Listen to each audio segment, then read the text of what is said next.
vallon de l'Argentière, ou le rivage d'or. Il est vrai aussi que le minerai de Cap-Garonne contient un peu d'argent. Tout comme il est vrai que les légendes de chèvres qui mènent à un trésor. Très intéressé, celui-ci convoque le potier séance tenante et lui fait rapidement avouer qu'il en a rapporté une grosse pierre. Le potier en meurt de frayeur dans la nuit même. La veuve du potier, convoquée par le gouverneur, s'avère incapable de retrouver le fameux trou. Son seul souvenir étant qu'on y entendait le bruit de la mer.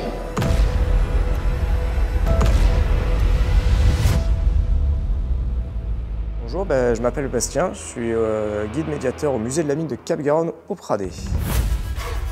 Cap-Garonne prend ses racines dans les années 1610. Durant les années 1857, ouverture de la mine, les premiers mineurs piémontais viennent creuser à Cap-Garonne.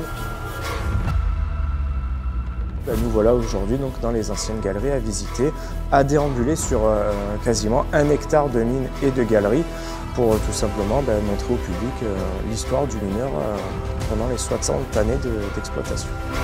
Cap-Garonne est une ancienne galerie qui se visite aujourd'hui, mais avant tout, Cap-Garonne commence par une légende. Chaque histoire a un commencement. Cap-Garonne est mondialement connu pour ses microminéraux, donc le public peut déambuler dans ces parties où il y a des vitrines sur la microminéralogie de Cap-Garonne. La mine, c'est beaucoup d'histoire, c'est très culturel, c'est un patrimoine qu'il faut préserver près de la mer. On a un cadre qui est quand même exceptionnel, voilà, il faut préserver ça. Le visiteur est vraiment dans l'ambiance même de la mine, quoi. On est vraiment dans ce côté-là, vous mettez un casque comme à l'époque.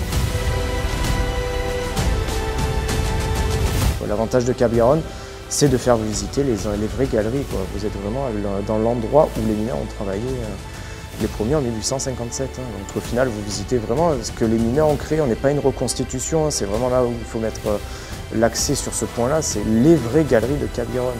Quand ils ont décidé de faire le musée, il fallait absolument rien toucher aux galeries. Voilà. Tout a été préservé. Quand on est au niveau de largeur des hauteurs de galeries, c'est comme à l'époque. Voilà. On est vraiment dans l'ambiance du mineur.